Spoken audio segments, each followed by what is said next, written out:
Bom dia, boa tarde ou boa noite, né? Voltando aqui com o nossa leitura de Humano Demasiado Humano. Como sempre, vamos fazer aqui a leitura agora do aforismo 5 do prólogo, né? E depois a gente vai para os comentários e no final uma proposta de reflexão para vocês, tá? Quem não quiser acompanhar a leitura, né? É só adiantar aí ou aumentar a velocidade e já direto para o comentário. Vamos lá. Aforismo 5 do prólogo de Humano Demasiado Humano. Um passo adiante na convalescença, e o espírito livre se aproxima novamente à vida, lentamente, sem dúvida, e relutante, seu tanto desconfiado. Em sua volta, há mais calor, mais dourado talvez. Sentimento e simpatia se tornam profundos. Todos os ventos tépidos passam sobre ele. É como se apenas hoje tivesse olhos para o que é próximo. Admira-se e fica em silêncio. Onde estava então? Essas coisas vizinhas e próximas, como lhe parecem mudadas? De que magia e plumagem se revestiram? Ele olha agradecido para trás, agradecido às suas andanças, à sua dureza e alienação de si, a seus olhares distantes e voos de pássaro em frias alturas. Como foi bom não ter ficado em casa, sob seu teto, como um delicado e embotado inútil. Essa passagem aqui é muito rica, hein? Como foi bom não ter ficado em casa, sob seu teto, como um delicado e embotado inútil. Ele estava fora de si, não há dúvida. Somente agora vê a si mesmo. E que surpresas não encontra, que arrepios inusitados, que felicidade, mesmo no cansaço, na velha doença, nas recaídas do convalescente. Como lhe agrada estar quieto a sofrer, tecer paciência, jazer ao sol. Quem, como ele, compreende a felicidade do inverno, as manchas de sol no muro? São os mais agradecidos animais do mundo e também os mais modestos, esses convalescentes e lagartos, que de novo se voltam para a vida. Há entre eles os que não deixam passar o dia sem lhe pregar um hino de louvor à orla do manto que se vai. E falando seriamente, é uma cura radical para todo pessimismo. O câncer dos velhos idealistas e heróis da mentira, como se sabe. Ficar doente à maneira desses espíritos livres. Permanecer doente por um bom período e depois, durante mais tempo, durante muito tempo, tornar-se sadio. Quero dizer, mais sadio. Há sabedoria nisso, sabedoria de vida, em receitar para si mesmo a saúde em pequenas doses e muito lentamente. Foi o que eu venho falando, né? Nietzsche não é pessimista. Ele superou o pessimismo, que era um pessimismo, nos moldes de Schopenhauer. Então, aqui, como já falei, esse prólogo é de 1886. E a obra que nós vamos ler é de 1878. Ou seja, é um Nietzsche depois de 8 anos de ter escrito Humano Demasiado Humano. E já superando todos esses ídolos que ele tinha, né? O Schopenhauer, o Richard Wagner. Então, aqui, ó, fica muito emblemático esse final aqui, né? É uma cura radical para todo pessimismo. Que ele vai dizer que o pessimismo é como um câncer dos velhos idealistas. Ele se refere a Schopenhauer, né? E heróis da mentira. Então ele fala assim, pô, aqui ó, na parte da cura, ficar doente à maneira desses espíritos livres, permanecer doente por um bom período e depois, durante mais tempo, durante muito tempo, tornar-se sadio, ou melhor, mais sadio, né? Se tornar mais sadio. Então, há sabedoria nisso, sabedoria de vida, em receitar para si mesmo a saúde em pequenas doses e muito lentamente. Ok? Então, leitura feita, vamos aos commentaries.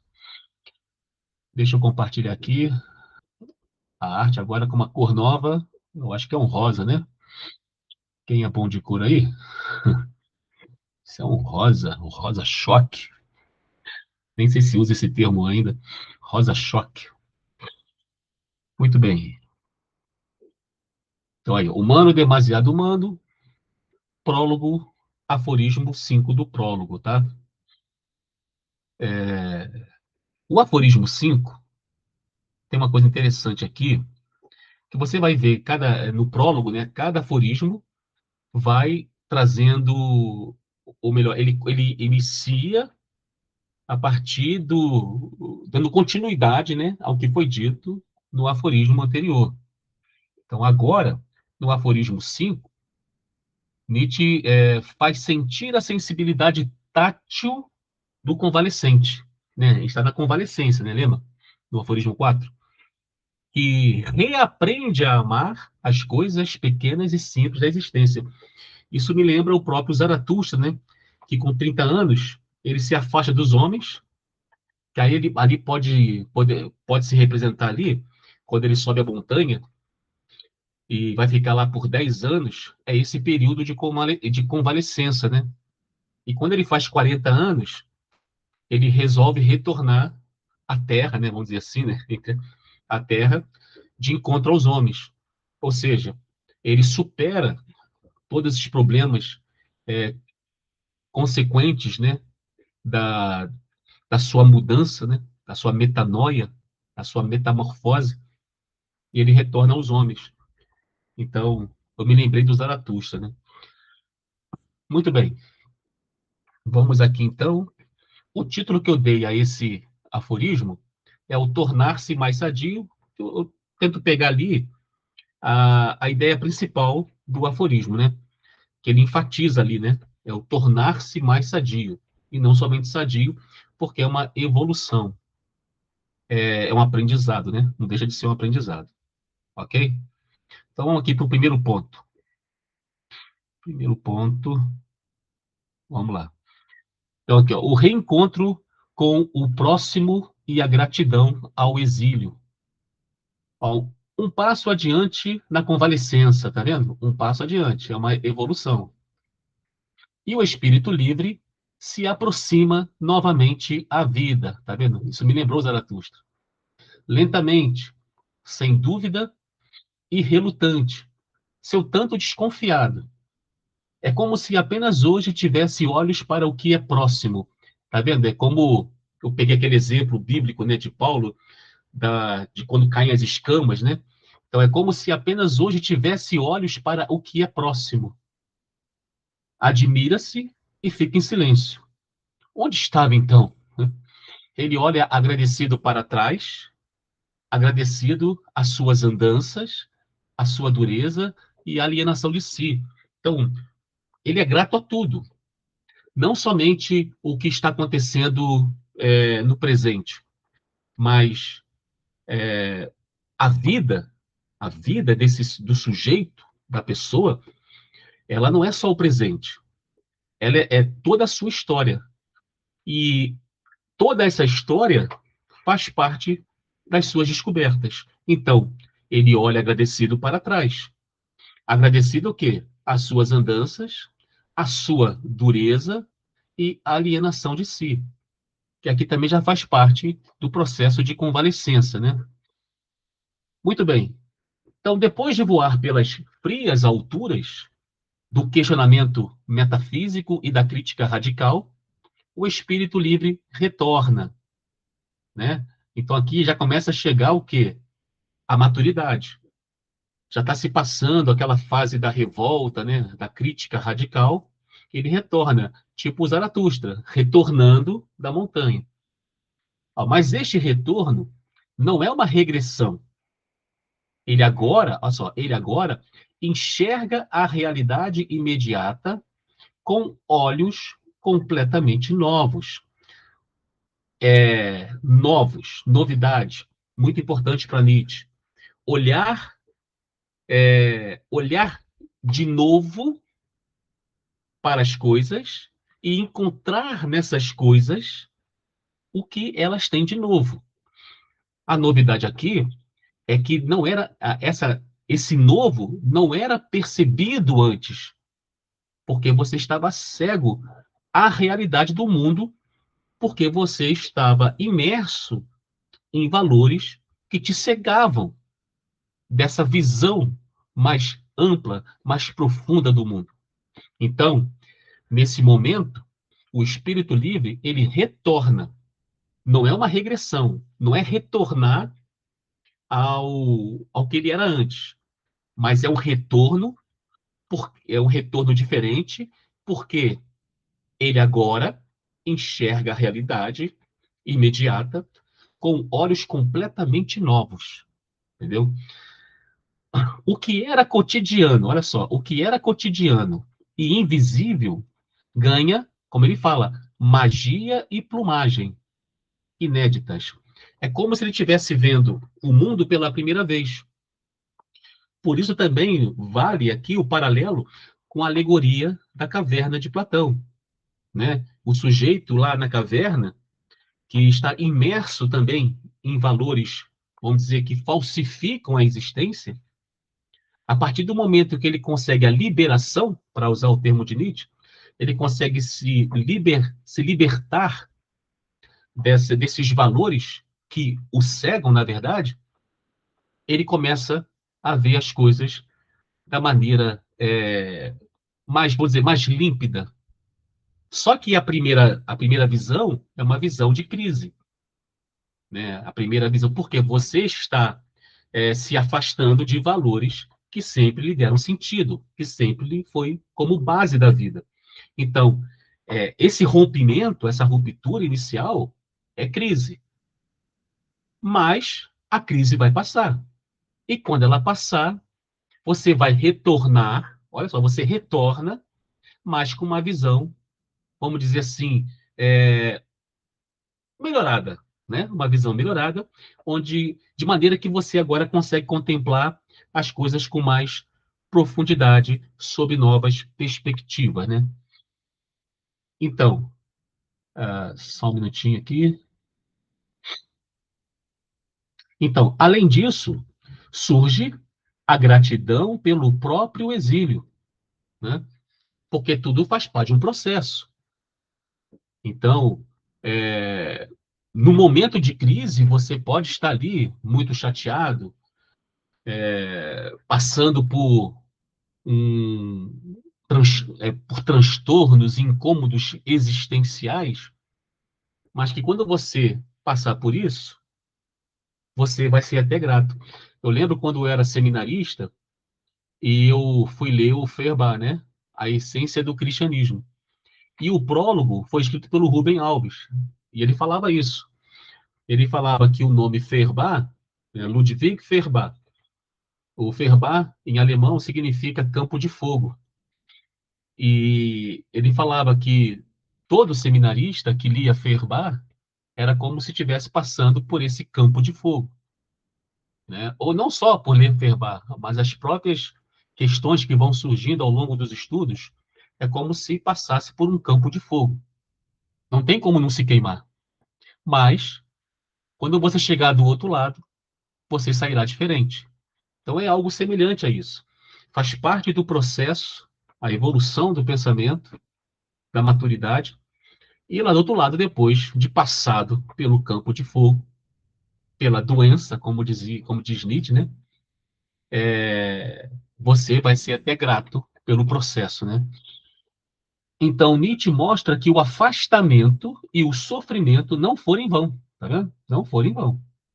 Foi preciso perder a casa e o conforto da ingenuidade para conseguir finalmente contemplar a beleza do mundo sem as lentes enganosas dos dogmas.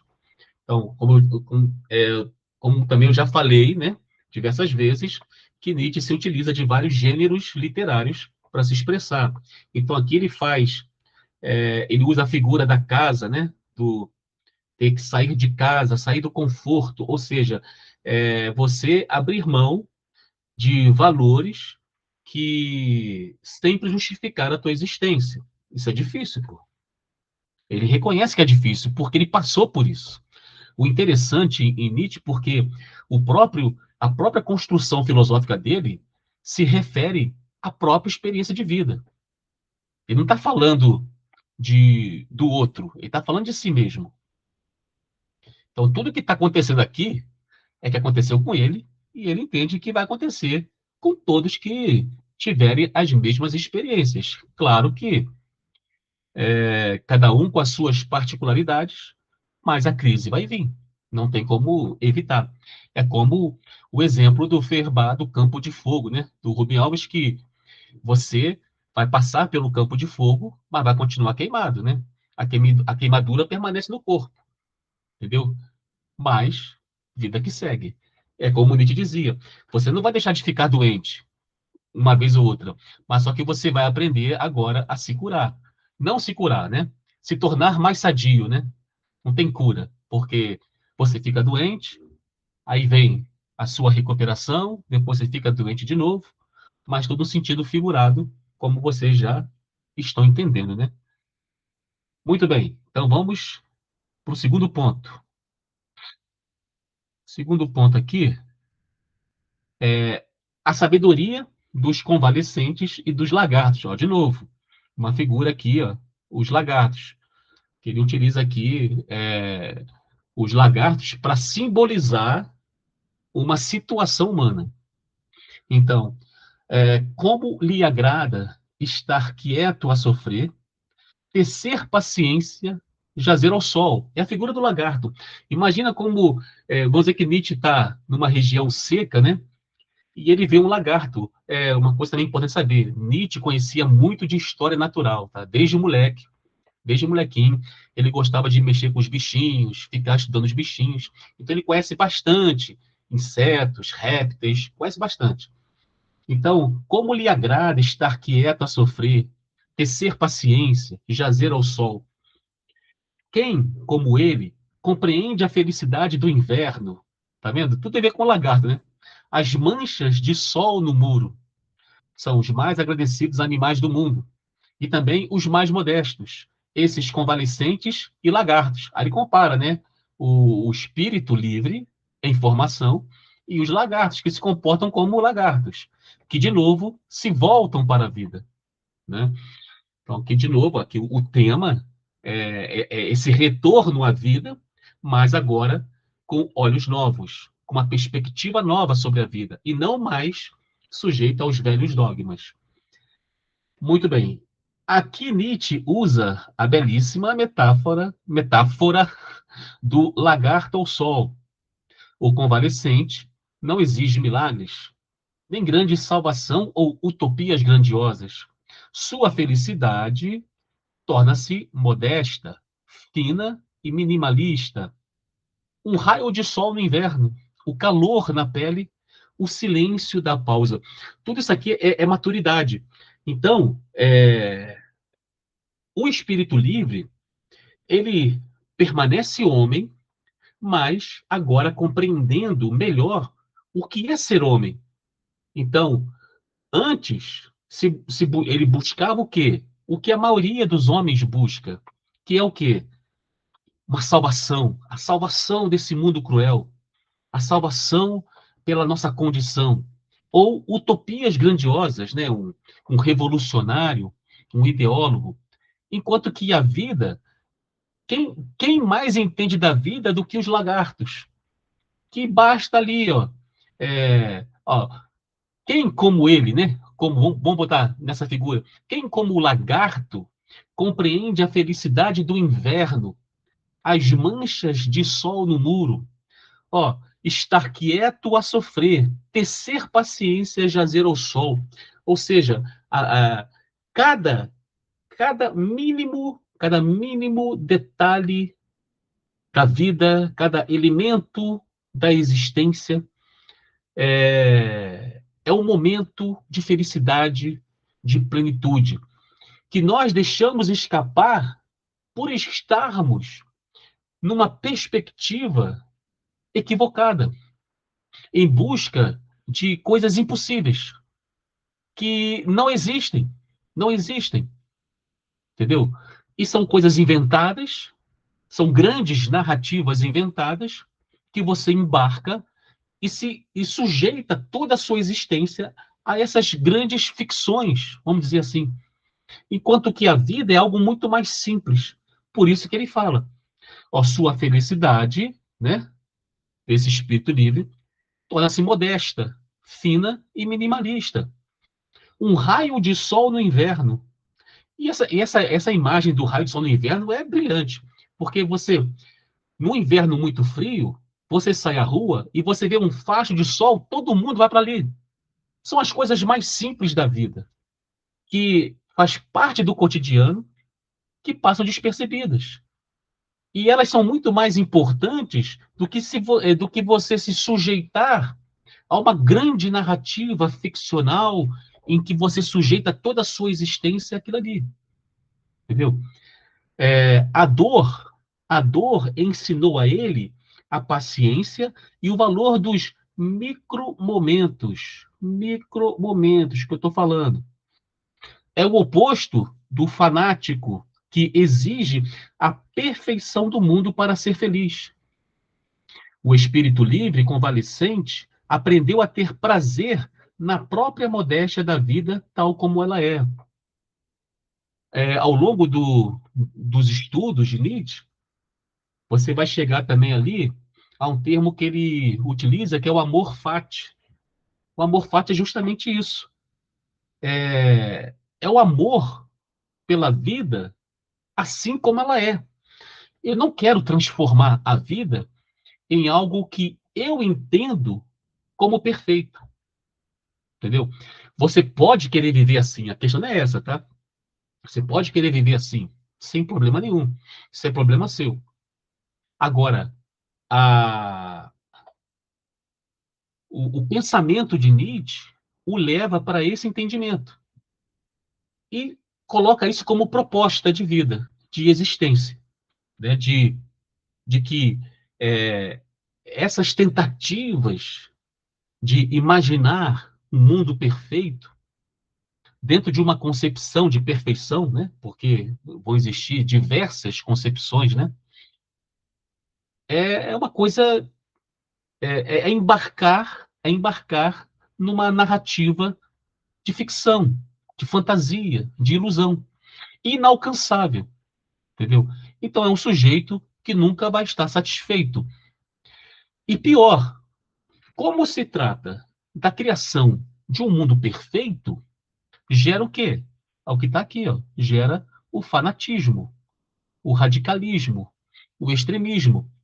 Então, Nietzsche, como eu já falei, no momento, né, no contexto dele, o ataque dele é voltado para o cristianismo, que tem esse perfil, né? A moral que domina a Europa é uma moral judaico-cristã. E ela entende como uma moral que é dada pelo Deus, que é por Deus. Né? Então, se você pega ali os 10 mandamentos, o decálogo é a grande moral da religião judaico-cristã. Né? E não só da religião, como até mesmo das sociedades ocidentais. O próprio direito parte dessa perspectiva religiosa. Né? Então, essa perspectiva judaico-cristã, ela é dominante. Ela determina os pensamentos e as ações. Então, o que Nietzsche está criticando é justamente isso. Nós temos que verificar se essa cultura dominante, ela realmente favorece a vida de verdade. Entendeu? A grande questão é essa. Porque você se sujeita passivamente, né? Sujeição já é passivo. Então, você se sujeita a essa cultura até mesmo por imposições, né, que você já nasce numa sociedade criada, com instituições que definem o que é certo e o que é errado. E você simplesmente tem que aprender o que é certo e o que é errado e se sujeitar. Caso não se sujeite, você vai sofrer as consequências. Então, a proposta é essa: é verificar justamente a eficiência dessa cultura, se ela favorece a vida de fato ou não. Né? Por isso que eu falei que Nietzsche ele não cria uma filosofia, mas ele é um crítico da cultura. Muito bem. Então, seguindo aqui, terceiro ponto. Terceiro ponto, a cura radical do pessimismo. Né? Como eu já falei, Nietzsche não é pessimista. Ele supera o pessimismo. E o pessimismo aqui é de Schopenhauer.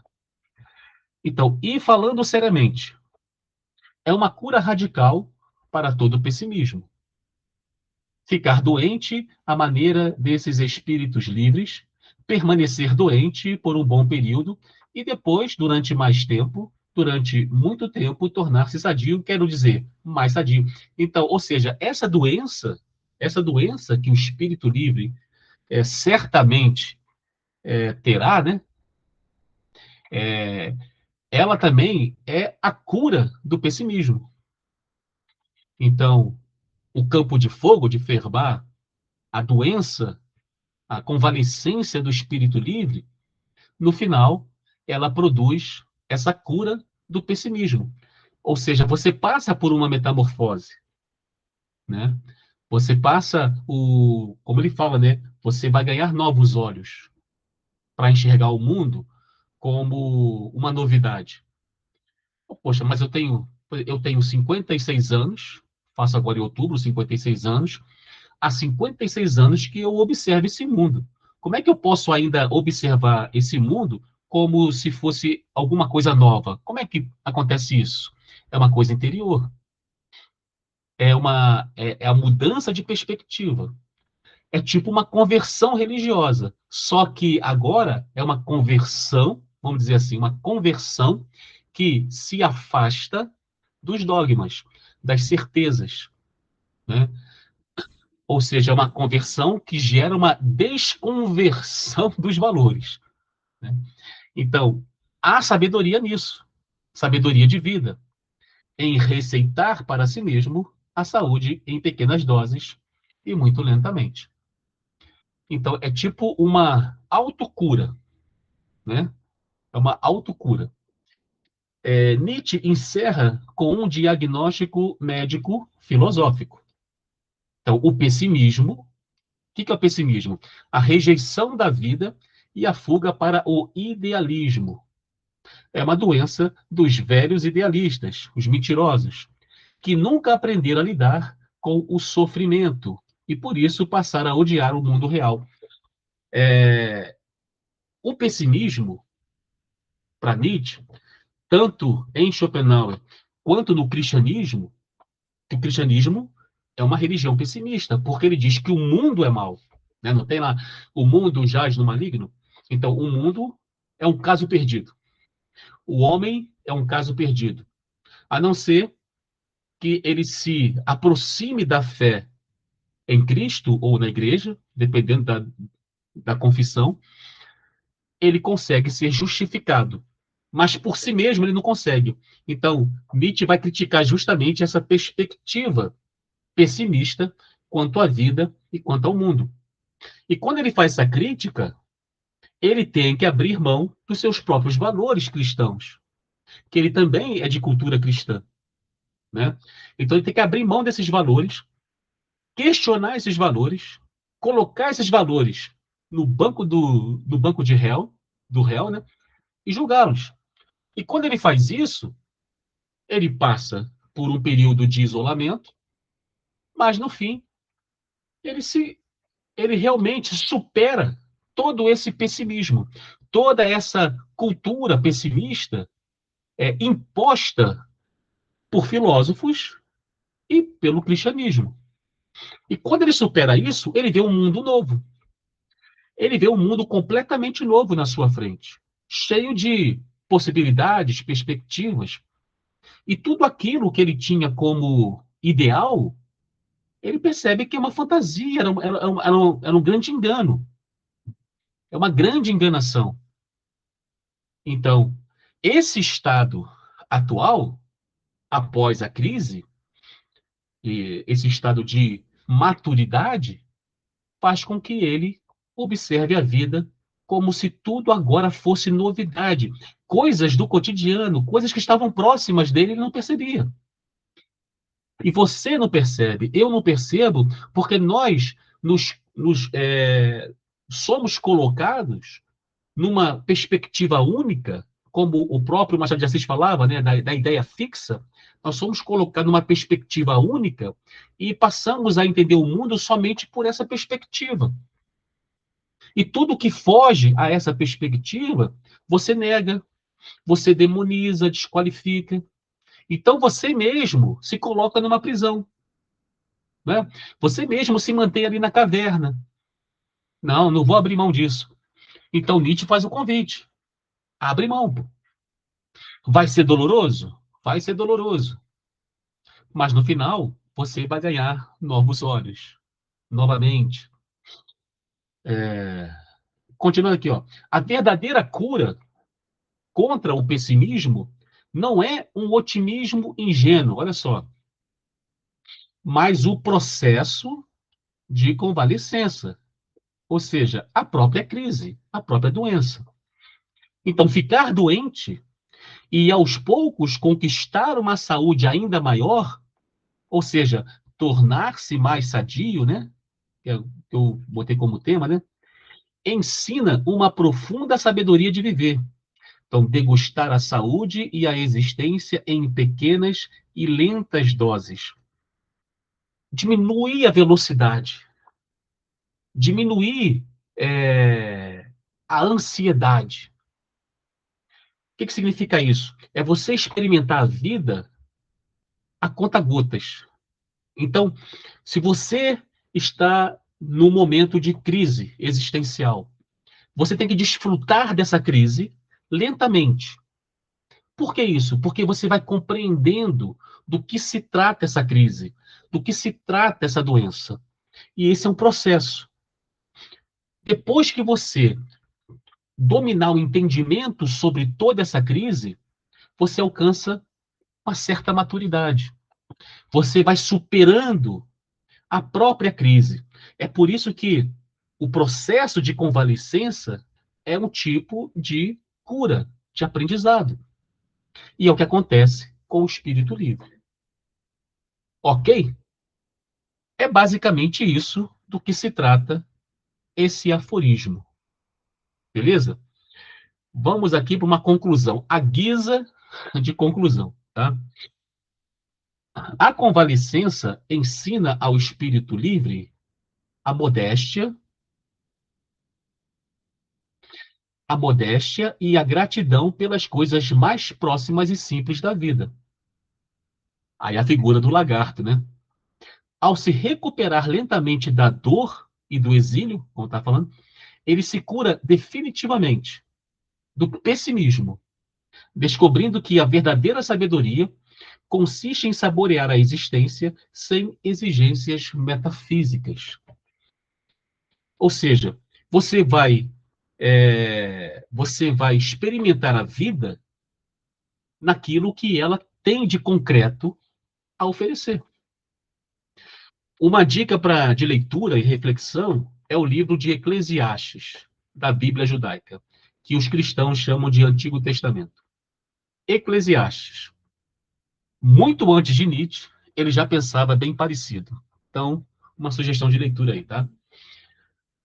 Pois bem, a questão de reflexão, para reflexão, é essa aqui, ó. Deixa eu ver. É essa daqui. Então, Nietzsche usa a imagem, né, do lagarto para descrever como o convalescente aprende a se alegrar com coisas simples e próximas, sem precisar de grandes utopias ou certezas absolutas. Então, após você passar por um momento difícil, qual foi a mancha de sol no muro, né? A coisa simples, modesta e cotidiana que fez você voltar a sentir gratidão pela vida. Então fica aí essa reflexão. Quem quiser compartilhar lá nos comentários, fica à vontade, tá? Qualquer dúvida é só falar também. Qualquer discordância, se compreendeu de diferente, pô, pode colocar lá, pode compartilhar para a gente trocar ideia, tá? Ou também se não quiser fazer nada, também não faça nada. Simplesmente seja um lagarto ao sol, tá? Então, ficamos por aqui e voltamos no aforismo 6, né? É isso aí. Valeu, obrigado e até a próxima.